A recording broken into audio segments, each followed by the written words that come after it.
Welcome to episode 3 of the Disability Perspective. I'm your host, Patrick Lynott. On today's episode, we'll get some perspective on potential legislation involving people with disabilities and the ramifications for the community. We'll dive into the ongoing Free Britney movement, hear from a friend of the show, and chat with the U.S. men's wheelchair rugby team about the 2021 Paralympics. We may even enjoy ourselves while doing it. But now, our top story. In June of this year, the SSI Restoration Act was introduced to Congress. The proposed bill would greatly alter the current status quo of SSI in the United States, with the potential for repercussions for people with disabilities around the world. Sam Tavares has more.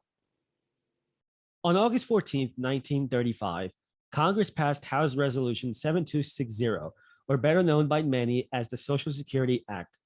This revolutionary act provided Americans with federal benefits by enabling states to make more adequate provisions for seniors, visually impaired individuals, disabled, and dependent children.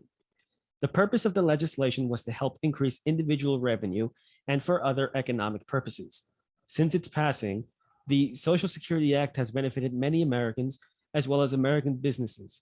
For example, according to the American Association of Retired Persons, or AARP, in California, SSI benefits supported 888,000 jobs and had an output of $147.4 billion and $8.7 billion in both state and local tax revenues. In June, Congress announced a plan to update the 86-year-old Social Security Act by proposing the SSI Restoration Act. This act would raise the SSI's sub-poverty level monthly benefits, which is currently $794 per month, to 100% of the federal poverty level. Recently, With Media's director of video production, Ria Masonet, spoke with two experts familiar with the proposed bill and asked them how it would impact people with disabilities who receive SSI benefits. I'm Andrew Riggle. I am the public policy advocate for the Disability Law Center in Salt Lake City, Utah.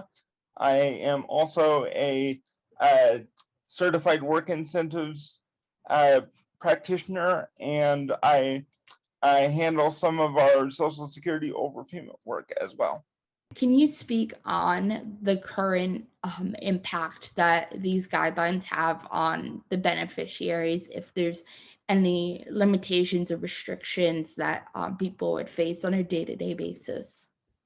Absolutely. I think there are two.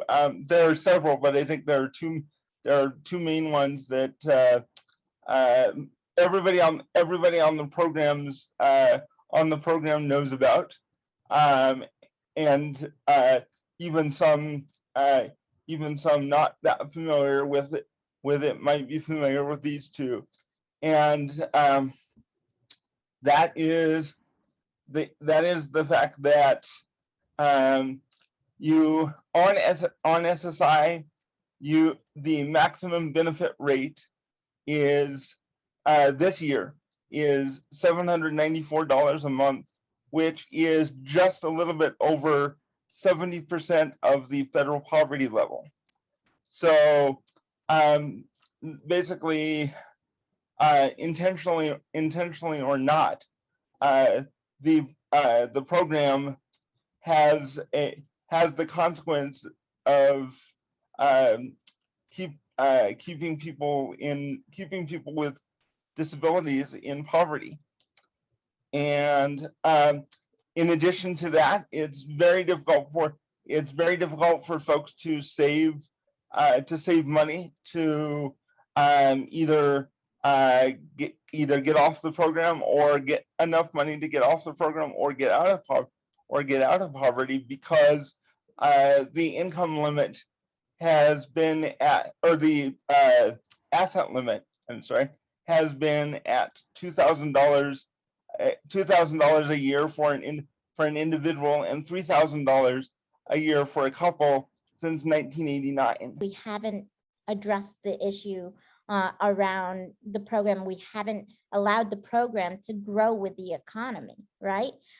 So we have left the poorest of the poor who have received SSI services or benefits and allowed them to continuously lose ground because we aren't allowing the benefits to follow sort of the cost of living standards and all of the other rules around the program. So what does that do to the economy? That means that these individuals have to utilize other services within the welfare system, right?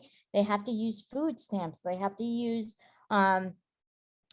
utilize and make sure that they have enough Medicaid money. They have to, they aren't purchasing things because Medicaid right now, social SSI doesn't cover even their rent. And so they are defaulting on their rent, right? They're getting evicted because they don't have enough money for rent. So all of these things impact their ability to actually contribute to the economy. And there are also individuals who, some of them can work, but they can't work because of outdated rules that basically state that an individual, if they start earning just a little bit of money, then they lose all of their benefits and go to the exact same place that they are without any funds. It really is the ultimate safety net, program, because you get, even though the benefit is extremely low, if you are a person with a disability who is unable to work or earn enough because of your disability, it is the only program that provides you with any sort of direct income support, and that is the purpose of the program, is to help low income Americans with disabilities pay for their basic needs, namely food and shelter. As of this taping, the proposed bill, which was introduced by the House of Representatives, currently has 44 co-sponsors and is being debated by the House Ways and Means Committee. For the Disability Perspective, I'm Sam Tavares. Patrick, back to you in the studio. Thank you, Sam. You never fail to tickle us pink. The SSI Restoration Act isn't the only piece of legislation targeted toward the disabled community. In June, the Biden administration rolled out the Better Care, Better Jobs Act, a broad, sweeping bill that is already impacting millions of Americans. With Media's Haley Zymek has more on the story and the bill's impact specifically on Americans with disabilities. Haley. A recent New York Times article by David Axelrod, the former chief strategist for Barack Obama, is challenging disproportionate federal aid for home and community-based services. Axelrod's daughter lives in Misericordia, a care community designed for people living with disabilities. Scott Mandel, whose daughter also lives in Misericordia, is calling for a change to the inadequate and unequal funding of these communities. I'm a retired lawyer, and most importantly, I'm the father of a daughter, Sarah, who's 39 years old and has a developmental disability. She has cerebral palsy, and she has lived at Misericordia now for 29 years. Because the disabilities community is so varied with a diverse set of needs and preferences, that there needs to be a diverse set of quality options for folks to choose from. So, we understand that many folks prefer and do really well in small neighborhood homes or in their own home or apartment. But there are also folks, my daughter being one of them, that really does better in either on a campus setting or on a farmstead or in another intentional community. And, in our view, nobody sitting in a government office somewhere ought to make the decision about what's best for my daughter. That should be a decision that my daughter makes and that we make with her. So, that's where we come from. Scott's request is that all care options, especially intermediate care facilities, have necessary funding. If you just fund, let's say, the small community homes and you don't adequately fund the other alternatives, that's the government putting its thumb on the scale as to where people should live. Because without adequate funding, you can't have adequate services. You're not going to have a quality workforce, which is so essential to the care of folks like my daughter and David's daughter. And so what we're trying to make sure in the current environment is that there isn't one setting that's favored over another in terms of government funding. So to be more specific, right now, Congress has before it a Better Cares, Better Jobs Act that would increase federal funding for community homes, home and community-based settings, but it completely leaves out any additional assistance for intermediate care facilities. And so we're very supportive of the Better Care, Better Jobs Act. Yes, community settings have been underfunded for years and they need better funding. And if that means $400 billion as is proposed for those settings, very supportive of that. What we are seeking at the moment, in light of what's going on in Congress and stuff, is a separate bill that would provide the equivalent increase in federal funding for intermediate care facilities. And we've talked to many. The response to David's article, again, was tremendous. And a lot of members of Congress who know David, from his years in the Obama administration, contacted David and say, hey, we had no idea. How can we help? And so we said, let's do a separate bill that focuses on ICFs, that does the same thing that the Better Care, Better Jobs Act does for community settings. That is, it will address the workforce crisis. It will also address quality issues. We have quality standards that are in there that states have to meet to obtain the additional funding. Another necessity for funding home and community-based services is because of their economic impact. Not only is there a need for sufficient direct care workers, but many residents, including Sarah, have vocations inside and outside of their communities. Sarah's job was to push the button when somebody came to the temple to unlock the door to allow the person to enter. She loved going there, and when the pandemic's over, she'll go back. And feeling important and meeting all the people that come in and meeting all the people, the workers at the temple, the clergy and the other folks that work there, she thought it was the greatest thing in the world. And that's just one example of her involvement in the community. Scott Mandell's encounters with disparate funding in home and community-based services are not isolated.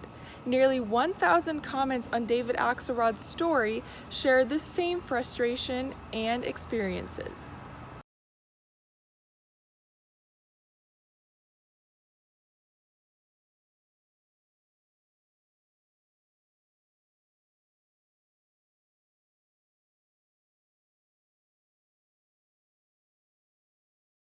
Up next, we turn our attention to Massachusetts, where a school for disabled children is under fire for its use of electroshock on autistic students.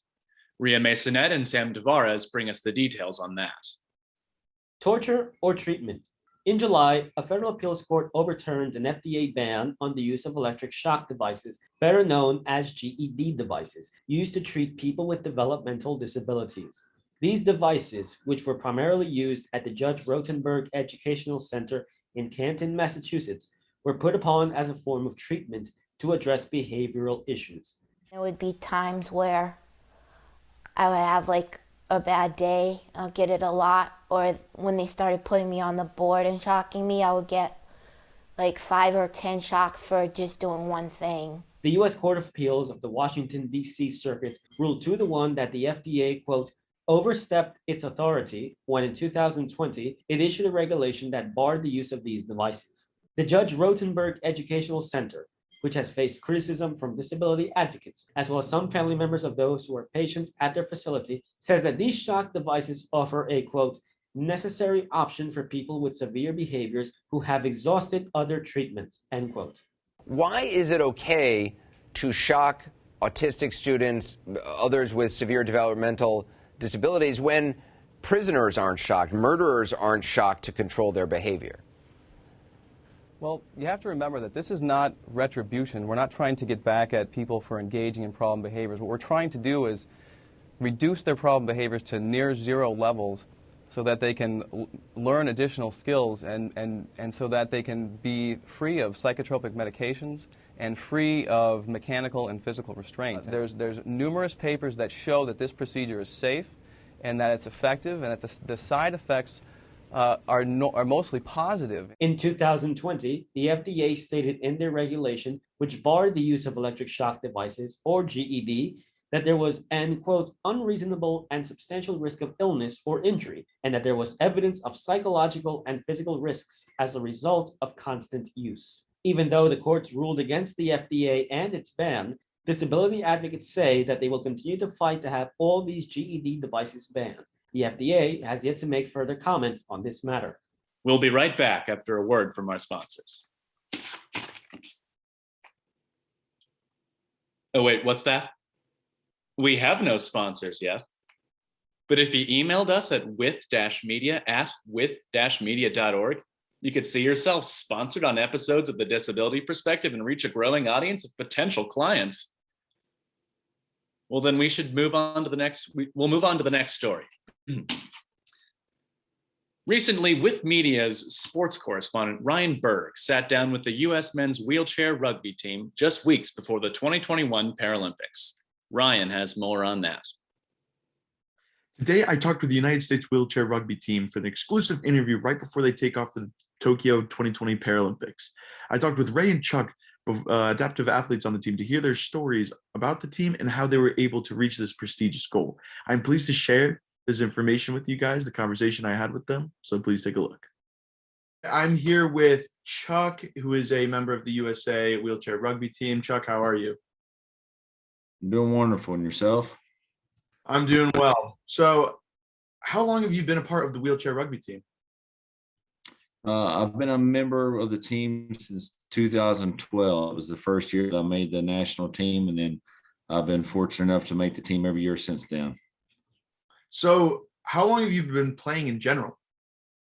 In general, I started playing club side in 2008 with the St. Louis team.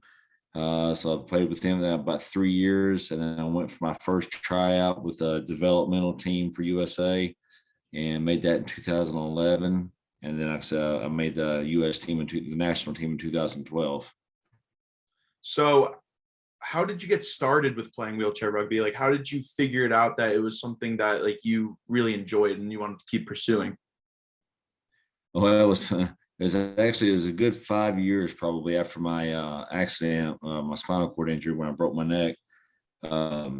Somebody I'd been in the hospital with had been reaching out several times, asking me to come out and try it, just to see if I would like it. That kind of stuff. Because I'd kind of become a recluse. I never got out of the house for 5 years. I just sat on the couch, ate potato chips, kind of whatever I wanted.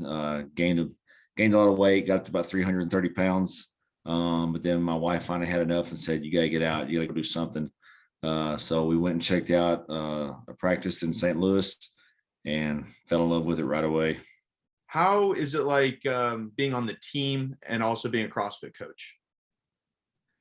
Oh, I love it. I do love it because it's went a long way in my training as a player, and then my rugby training has also helped me as a CrossFit coach as well.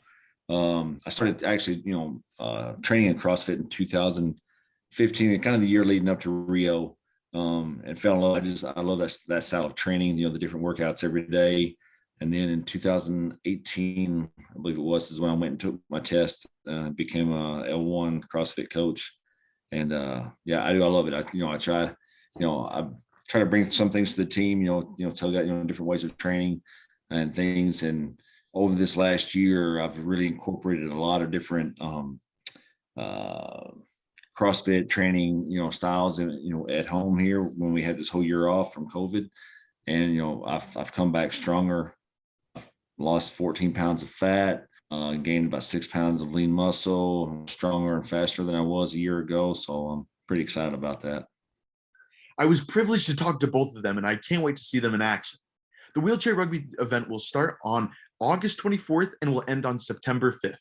Make sure to tune in and witness them go for gold. And I'm Ryan Berg, giving you the inside scoop. Pop icon Britney Spears is setting trends once again. The revelation of her toxic conservatorship has sparked further conversations about independence and rights of all people in conservatorships, especially those with disabilities. Isabella Iacarino brings us more on that story. Over the last few weeks, we've all seen in the news of Britney Spears' conservatorship case. Britney Jean Spears is an American singer, songwriter, dancer, and actress who became a pop sensation in the late 1990s and early 2000s. In January of 2008, Britney was hospitalized and underwent mental health evaluations.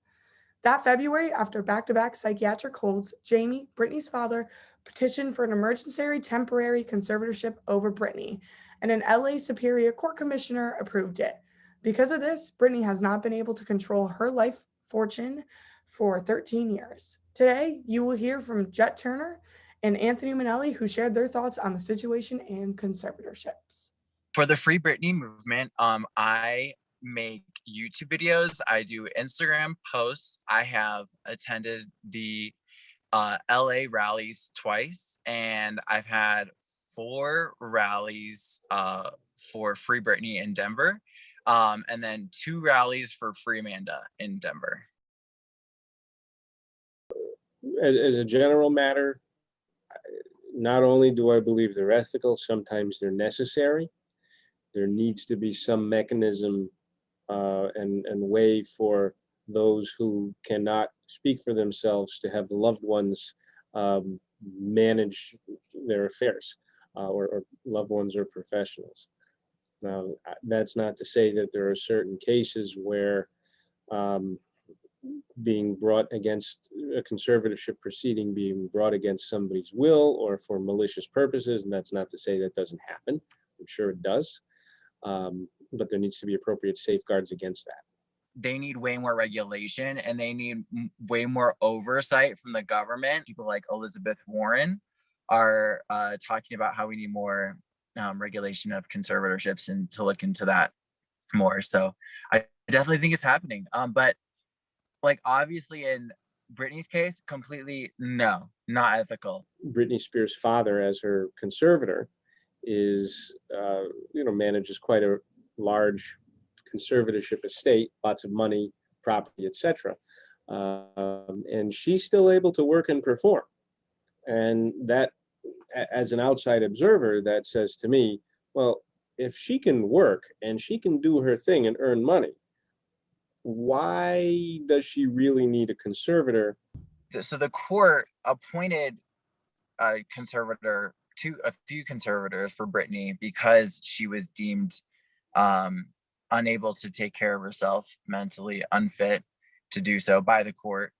A big thing for Britney Spears' conservatorship is that she doesn't want to be in it. That's a huge part. That's a huge thing. She doesn't want to be in it. So I think that's one thing that makes it totally unethical. There needs to be safeguards to the conserved person so that their life does not completely become upended. To conclude this, conservatorships are not a bad thing, they're necessary. It's the execution of them that could be improved at times, but people need to understand that conservatorships should be considered as the most restrictive form of court intervention. Conservatorships remove people's rights to decision-making. As such, for the disabled community, they must be used sparingly in the least restrictive way possible. For example, a person with an intellectual or developmental disability does not necessarily need a conservatorship. If you want to help Britney, speak up on your social medias and use the hashtag #FreeBritney to spread the word. Thank you. Before we wrap up our show, we hear from actress and Paralympic athlete Katie Sullivan. Enjoy along with us her incredible story of becoming an actor and discovering another passion along the way. I realized early on that I had to be the best person to show up. And I know that sounds kind of simple, but like, I think when you feel the weight of having a disadvantage, it makes you work that much harder. And it makes, as an actor, I knew that I had to just study and learn the craft and be the best actor by like tenfold that showed. I ended up at Webster University, the conservatory there, and studied theater for 4 years and got my degree. And then shortly after that, moved to Chicago, and spent a couple of years in Chicago doing theater. But I started out actually as an intern at the Goodman Theater. My first little gig there was I was an assistant director on a play.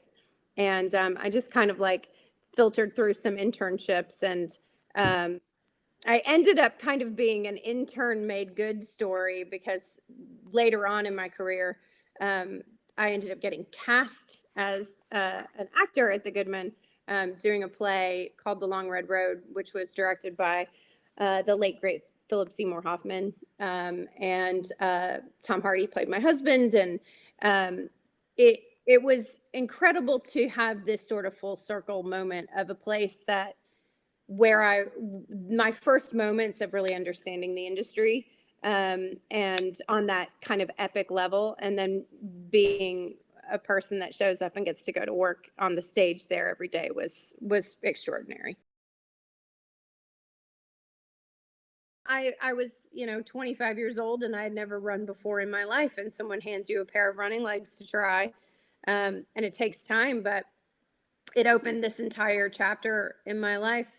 When I started competing internationally in 2007, I was the only bilateral above the knee amputee competing in international track, ambulatory, so on my feet track in the world, male or female. So I was alone for a very long time. I had to compete against women who had a sound side. So they had one leg and they had a prosthetic leg on the other side, which meant out of the blocks, they were always faster than me. I was always catching up to people.